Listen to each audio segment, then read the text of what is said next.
Now, yan, ganyan. Pag may pagkakataon dito abroad, basta weekend, at sabay-sabay kayo nag-day off, you take the opportunity talaga para mag-family bonding. Heto nga, nag-picnic muna kami.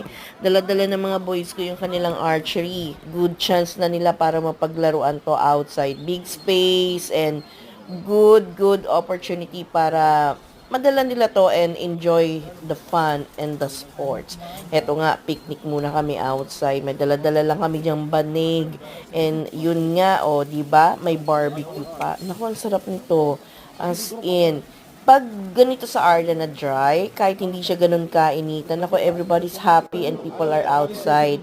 O, ito mga boys ko may pinagkakaabalan. Akala mo kung anong mga seryosong usapin yan. Naku naman. O, actually, pinaglalaroan nila yung drone nila. Ay, ang bilis ang oras. Ito na naman. Time flies. Uwi na.